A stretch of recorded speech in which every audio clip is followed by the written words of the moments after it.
Welcome to Ask the Secure Guy. I'm Holly Maggs, and Shawn is away from us this today. He is at a conference up in Northern California. Excuse me. So we're trying something different, and what we're going to do is show the July 2016 show where Shawn talks about being the victim of identity theft. And hopefully this is working right. I'm trying some new technology and it's doing some weird things. So we'll start the video. If you have questions, go ahead and put those in the chat. I'll try to answer those. And if not, I'll get the answers to you when Shawn gets back. And I'll talk to you at the end of the show. So identity theft, like you mentioned, is truly a topic near and dear to my heart. That is really, one of the major end games for a lot of the criminal activity we see online. Stealing somebody's identity, opening credit cards, buying houses, boats, opening lines of credit, new bank accounts, that kind of thing. Just in fact, about 3 weeks ago, I was on a vacation day with my sons, and I got a phone call from a number I didn't recognize. So I let it go to voicemail, and it said it was from my bank, and they were calling me about a fraud alert, and blah blah blah blah blah. And the message sounded kind of funky. So I checked on my phone. I have a banking app with my bank, and I checked that, and all of a sudden I noticed I had a new checking account with a negative $800,000 balance. Wow. So now I know good and well that I did not buy a yacht, even though thoughts, But anyway, didn't buy a yacht. So I called the number that I knew from my bank and talked to them about it. And they told me, yes, in fact, they had tried contacting me that morning and verified that the message that had been left was from them. And then we went through a series of steps to verify what had happened, what they said. And what had happened was they noticed the account getting created. It was created online, just an empty checking account. Somebody had gotten some of my information, enough to open the account, but they were in Davis, California. So, red flag right there. So, I worked with the folks at the bank. They were great. Put in a series of additional security controls to prevent that from happening. And then I followed my own steps, the ones I have published on security.ap.edu for, a compromised, a stolen identity. Because for them to have enough information to open a checking account means that they had, technically my identity has been stolen. And like I've mentioned before, for everyone, it's not a matter of if, it's when.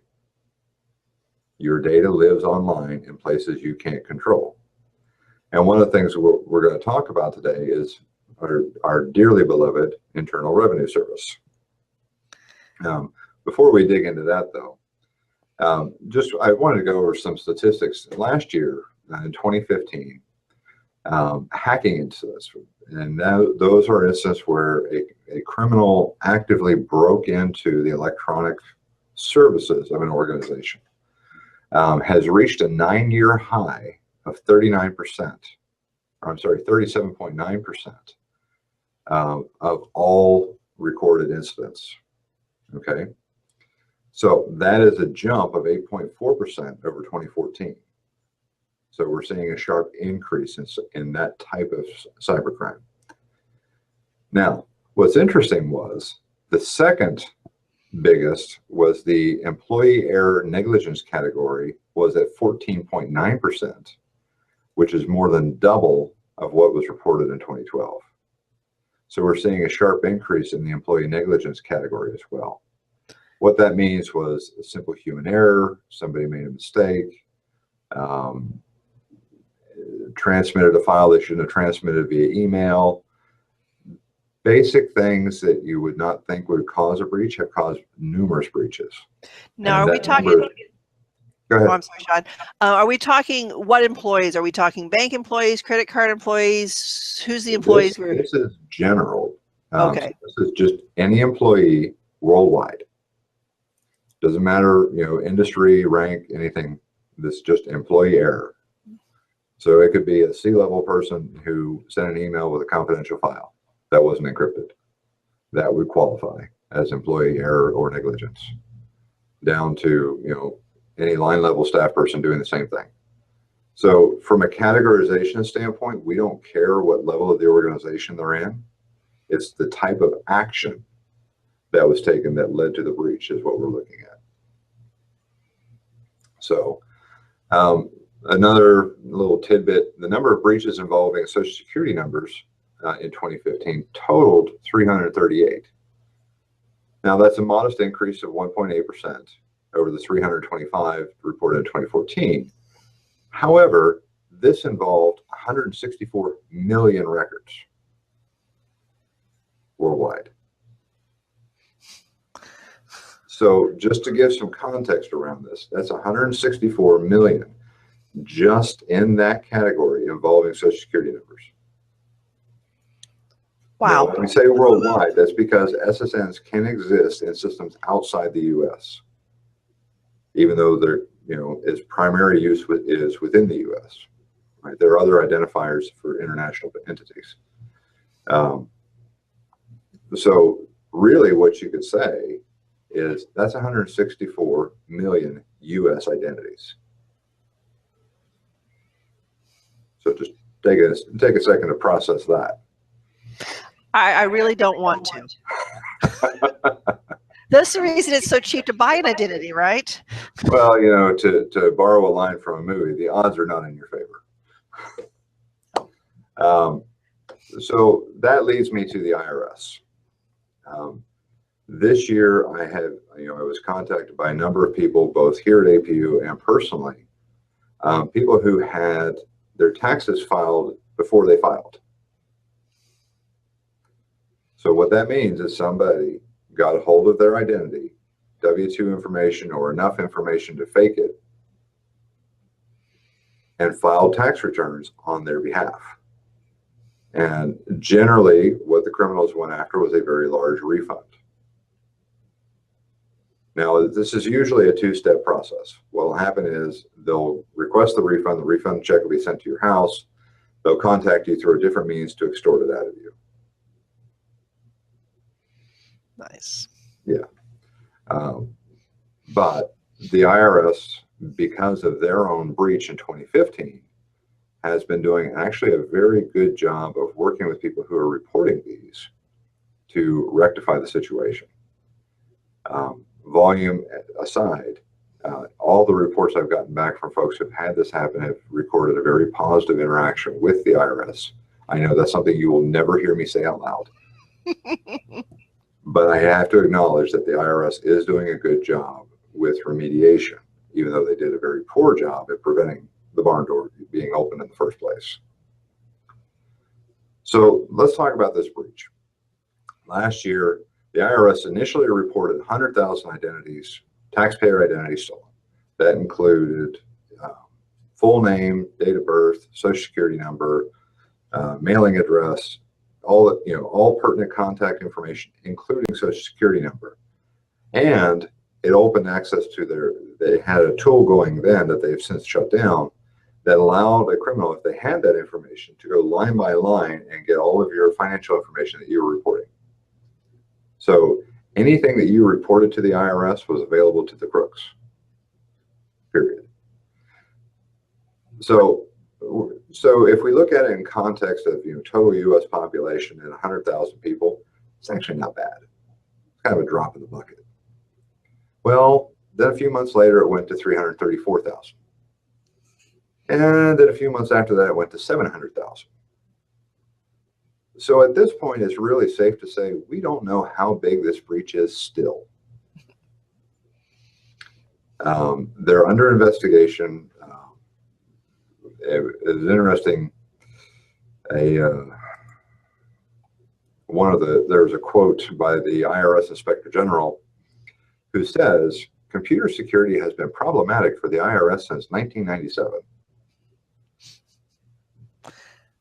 If you remember what computing was like in 1997, that's a pretty profound statement. because the difference in technology between then and now is significant.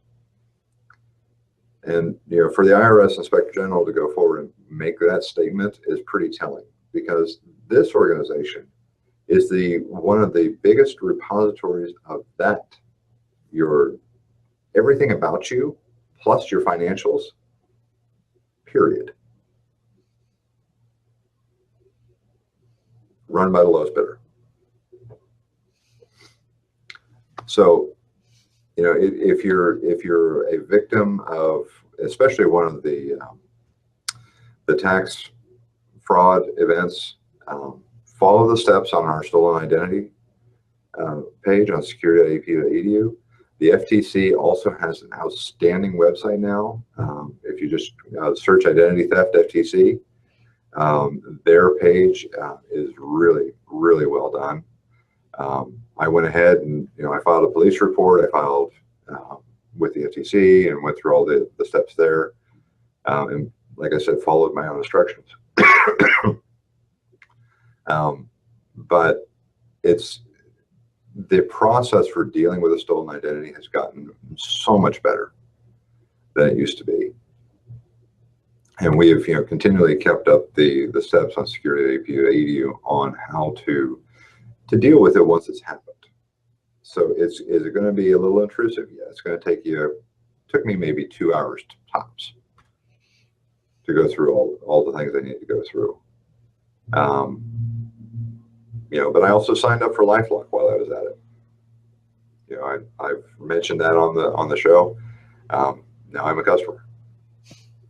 So, for $10 a month, why not? Am I overly concerned? Not really. Because, again, you've taken all the reasonable steps. Now, to circle back, when we talk about prevention, how do you stop this from happening? Well, the first thing is to obviously you want to consider how many places does your information exist that you know about.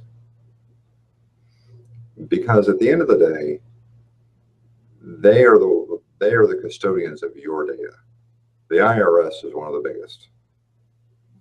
You have very little, if not any, control over how they store your data. Just is what it is. Doctor's office, dentist's office are my favorite targets. The healthcare industry was actually it was the second largest breach platform in 2015. The second largest source of compromised identities. So, as we go through this, what are some steps we can do? Well, one of the biggest ones is still put a freeze on your credit. That's a proactive step.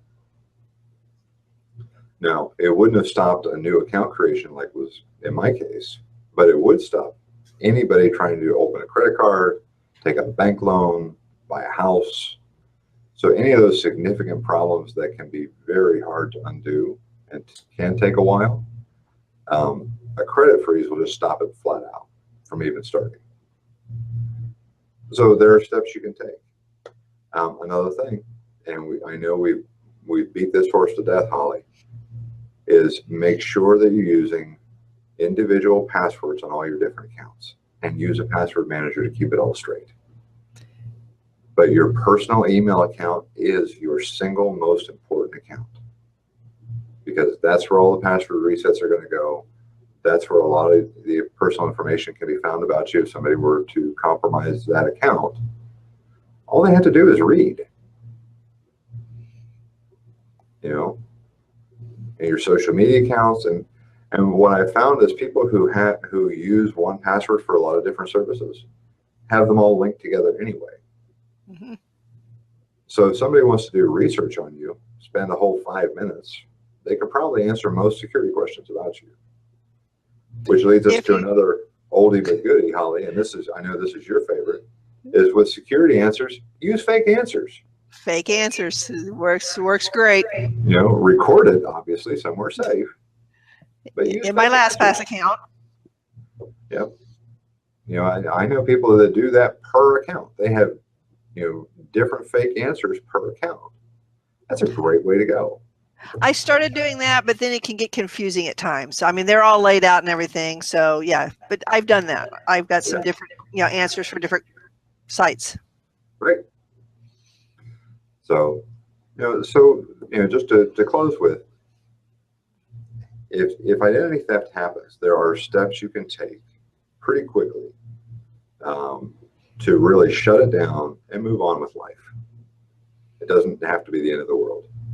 Now, depending on the type of theft, if somebody was successful in filing a return with the IRS, that could take some time to undo.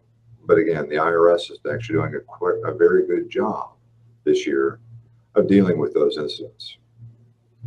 Again, but also having a police report filed, big deal, because that way, if you have to provide that report number for any services, having it just makes everything simpler.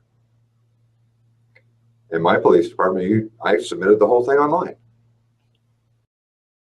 As a reminder, important steps to take with your protecting your identity is monitoring your bank accounts, your credit cards, your bank statements, making sure that the information that's on there is actually your stuff. And then the passwords, your email account, where all of your information is coming into from your credit card companies, from your bank, using good, strong passwords. And for those of you who may be AAA members, LifeLock is one of the benefits we get with our AAA memberships. And you get, I believe, the $9.99 version of LifeLock. They have different levels, but you can get that as part of your AAA membership. So you can take advantage of that. And then also the credit freeze. And if you go to security.apu.edu, you'll see the information on how to do the credit freeze. There is a small cost involved, but it is a huge way to protect your credit. You have to remember that you've got the credit freeze so that you don't try to open a credit card or buy a car and they can't run your credit because of the credit freeze. So that is that for today. For November, we're going to be looking at Windows Defender. That's part of the Windows 10 software, and Shawn's going to take a look at that and kind of advise us on, is that enough protection? Of course, if something major happens in this world of security, we will preempt that.